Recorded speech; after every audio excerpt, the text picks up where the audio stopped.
What's going on, guys? It's J-Ho bringing you a brand new video, and today we're going to be opening up a bunch of Luminous Engrams across my characters. So pretty much looking to increase my power level on some of my characters, as well as get some new exotics. Mainly want to look for some new exotics out of these powerful engrams. There's a bunch of exotics that came into the game. A lot of them seem to be like returning a Destiny 1 exotics, but still hoping to get some of these exotics that came out in this expansion. So let's get straight into my loot. So starting off on my first character, on my hunter, we have 4 or so Luminous Engrams to open up here. Starting off with my first one on my clan XP engram, we ended up getting our first exotic, and we also got the annual skate hand cannon. So came in at 313. Can be a boost if I put it into one of my modded weapons, but we also got the Shinobu's Vow, which is a returning exotic from Destiny 1. The gauntlets for the hunter, it says improves skip grenade, and you gain an additional skip grenade charge on it as well. So very similar, I believe exactly the same as what it was in Destiny 1. Although you are using it for the Arc Strider now, so at least it's an increase, big increase in my power level for my armor, so that's really good. But let's see if we can get some other new exotics as well. So here we go, moving on to my next Luminous Engram on my flashpoints for my hunter. We ended up getting just 2 legendaries on this one. We got a cloak as well as a pulse rifle. So once again, some small increases if I put them into some of my modded items.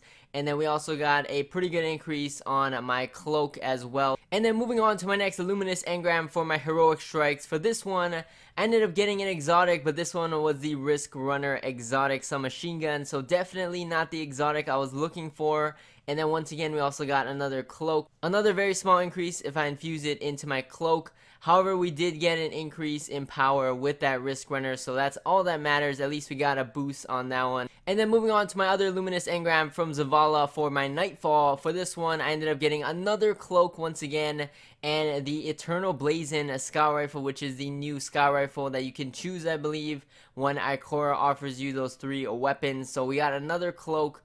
And this one actually came with a mod on it, so that was actually pretty good. At least I can just put that one on.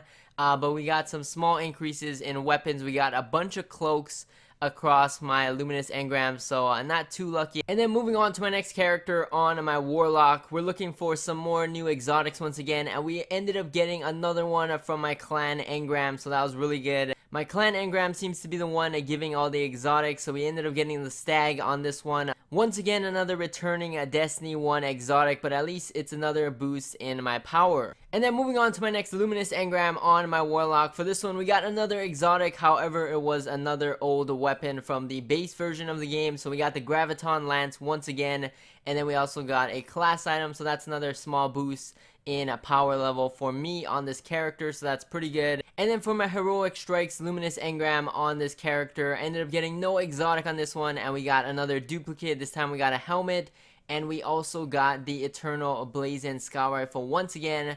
At least they're coming in small increases, so I can definitely boost up other weapons. Finally, moving on to my last character on my Titan for my clan XP engram. This time we got no exotic. However, we did get some increases in power level, so we got a helmet on this one, as well as the Agenda 5 pulse rifle, so some small increases, especially in my armor. And then moving on to Cade 6's Luminous Engram. For this one, I ended up getting an exotic, and it ended up being the MK44 Standicides along with a pulse rifle. So the MK44 Standicides I did pick up from Xur, unfortunately, so I did lose out a little bit on some legendary shards, especially because I ended up getting it at a way higher power level from this engram, so that was kind of unfortunate that I ended up getting it, but at least we got a big increase in power. And then finally, for my last Luminous Engram on my Titan, for this one we ended up getting the Origin Story auto rifle as well as some gauntlets.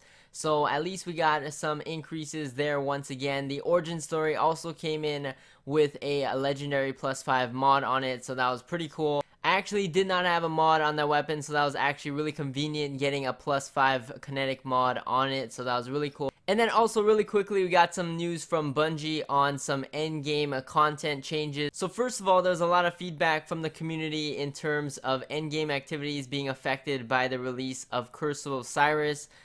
Things like the Prestige Raid for the original Leviathan were now locked behind Curse of Osiris, so if you didn't pick up the DLC, then you weren't able to play the Prestige raid for the regular Leviathan raid anymore, even though you had access to it from the base version of the game. So there were some issues like that. Also, Trials was an activity that was previously available in the launch of Destiny 2 that became locked because it has a chance of using some of the new maps that came out with Curse of Osiris as well. So because of this, they are changing some things. So now the Prestige Leviathan raid will be able to be accessed by everyone, and they brought the power level down to 300, so it's pretty much equal to the regular raid as well, and even the new raid layer that came out this past Friday. So now everyone can access it once again. And then also activities like Trials as well as the normal version of the Nightfall will be able to be played by anyone as long as it's not using a Curse of Osiris specific map or strike.